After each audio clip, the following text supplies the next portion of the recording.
all over the place these days, we see these little 20-something Christian trad wivies with their 4 little kids who are perfectly dressed, their Pinterest perfect houses, and their adorable, wholesome smiles, shoving biblical marriage down our throats. Your husband is not your equal in authority. He is your head. Submission is not sexist, it's sacred. Marriage does not exist to make you happy, it exists to make you holy. And if you're chasing vibes and just fun times and you're not chasing a covenant, then just stay single. Don't get married. The modern church has exchanged covenant with compatibility, and that's why divorce feels so normal.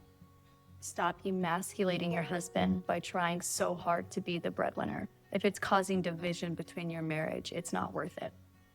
It's your job to stay physically attractive for your husband. If you're letting yourself go, then that's selfish. You cannot be a feminist and have a godly marriage.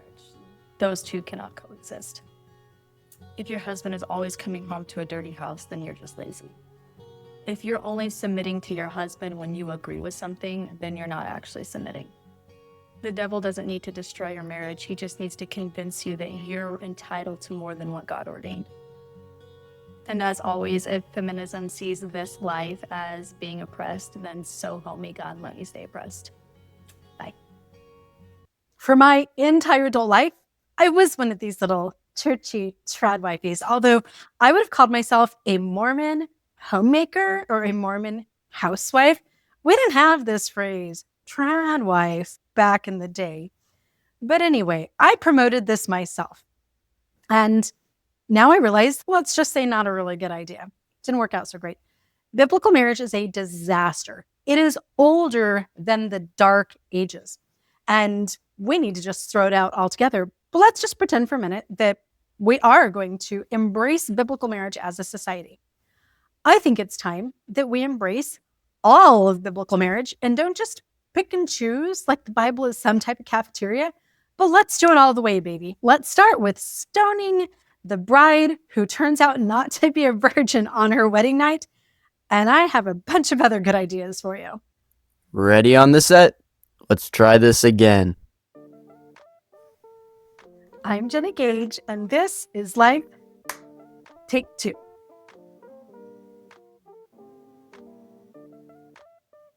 Hey guys, welcome to my channel. Thanks so much for watching. I know there's a ton of great stuff out there on YouTube, and I'm always honored when you stop on me. Will you please do me a favor and subscribe and leave a comment on this video? Specifically, will you give me a little bit of feedback? Being a content creator, as much as we research and get advice from other people and try to do our best, can be sometimes a little bit of an echo chamber over here on the other side of a camera and a ring light. And I appreciate hearing from you. So please drop a comment after you've watched this video. Tell me how I did and if you have any suggestions or insights. For whatever reason right now, biblical marriage is having a heyday online. And I think honestly, it's just because we have cameras and people can share their ideas and promote stuff outside of just their churches and their communities. So we see girls that we normally wouldn't hear from sharing their ideas, and then they get a little bit of virality and it spreads across the globe.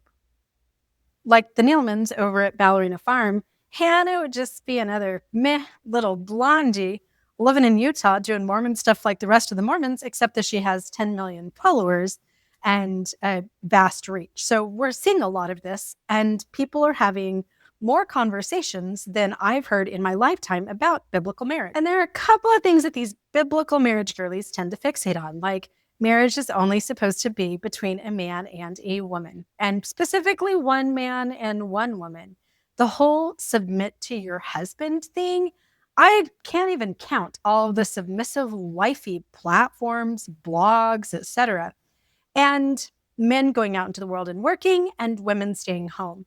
Now, this was absolutely 100% the pattern that I followed because, again, Mormonism, there's a Mormon revelation called the Family Proclamation that specifically says men are to provide for their families, women are to be nurturers. So I stayed home and took care of the kids, just like Adam and Eve in the Garden of Eden, clearly. And of course, you hear a lot of Christians talking about the Proverbs woman and all the things about her personality, but they're kind of ignoring the whole rest of the Bible. So here's just a short list of things that they're overlooking that if we are going to dive into biblical marriage, we need to consider. First up, that one man, one woman thing, like oopsie daisies. All throughout the scriptures, there are people who have multiple wives, and it doesn't seem to be frowned on at all. This is just what they do. Lamech had Ada and Zillah. Gideon had enough wives for 70 sons. David and Goliath David had 8 wives. The 12 tribes of Israel came from multiple wives and multiple concubines. So we need to bring back polygamy ASAP. It is the pattern of biblical marriage. Number 2, the bride must be a virgin, or you can stone her to death. I don't know why we're not bringing this back. If we're going to be submissive wifeys, and if we're going to be the nurturers, and if we're going to wear the little sundresses and the cat eye eyeliner, then we need to bring back, if he does a little test on your wedding night, he can literally go outside into the hotel parking lot, find the biggest rocks, and you're a goner. Now, he's supposed to be a virgin too, but you can't really do a finger test on a guy, so he gets off scot-free. Number 3, the Bible is an agrarian society. They're all farmers. They hadn't invented electricity, cars, iPhones, any of that stuff yet. And a lot of biblical directives around marriage have to do with the ownership of flocks, the ownership of land, who passes down the multi-generational home. You know, it's totally not biblical.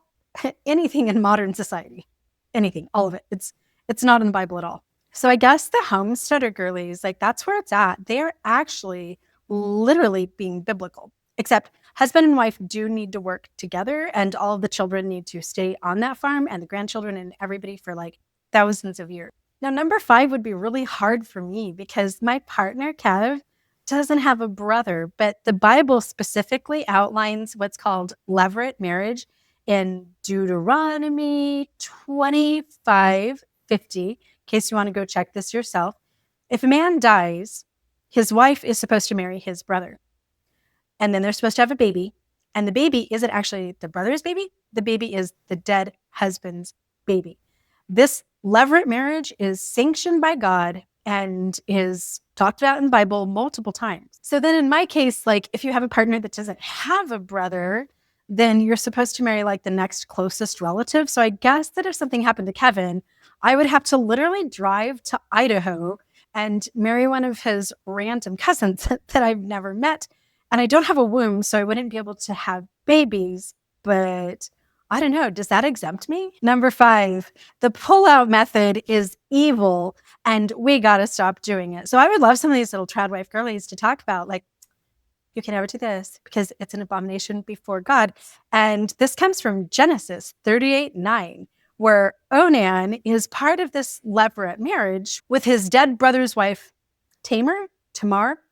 Been a long time since I was in church, so I don't remember how to pronounce it. But like, since the baby's not going to be his anyway, he's like, well, I have to sleep with her, but I don't want to have a baby. So he pulls out, and it says he spills his seed on the ground.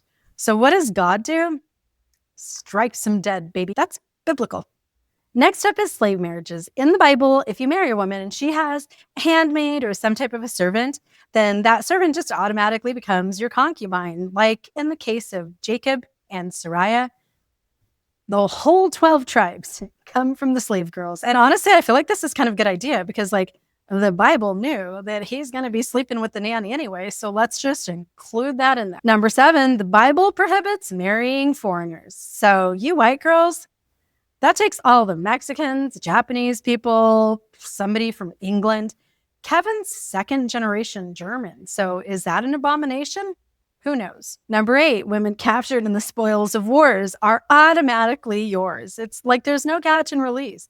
You capture those babes, you get to take them home and make babies with them. Number 9, you can never leave your mother-in-law ever for any reason, especially if she's a widow, because the Bible was tribal. And Ruth and Naomi, it says right there, she could never leave her. She had to stay with her. So if your mother-in-law is living in some retirement community playing pickleball right now, then you're not biblical and you don't have a biblical marriage. Please fix it. And number 10, if you are the victim of sexual assault, you must marry your attacker. And this actually happened to me in real life. I was non-consensually sexually touched on the 2nd date. And our bishop said, well, to make this right, you need to get married. I was already engaged to somebody else who was out on his Mormon mission, so I was casually dating while I waited the 2 years for him to come home. I was on a date with a return missionary who I thought had standards, who turned out not to have standards. And when we went to confess to the bishop what had happened, his idea, not mine, I was just along for the ride, that was the bishop's immediate response. Well, guys, let's hurry up and get you married. And when I said, oh, hey, I'm engaged to this really nice boy named Ryan, and I'm not marrying this guy, it's our second date, the bishop made sure that I knew that Ryan out there on his mission would never want to be with me, would never, ever want to marry me because of what had just happened in a hot tub with a fluorescent pink bikini that I very much regretted wearing. We were married for 24 years. And by the way, the very first and last thing that happened to me because of this man was assault. It was like horrible nightmare bookends. And having lived a life where the Bible destroyed my life and hearing from thousands of women around the globe who have had terrible experiences in marriage, I think it's time we just throw this book in our fire pits and walk on and use a little common sense and wisdom around our relationships. There is no other creature on the face of this planet that has to have a book to tell them how to live their best lives. Humans don't need that book either. We have everything inside. We intuitively know how we should be in relationships. Look inside, not outside. Thanks for watching, and I'd love to hear what you think in the comments.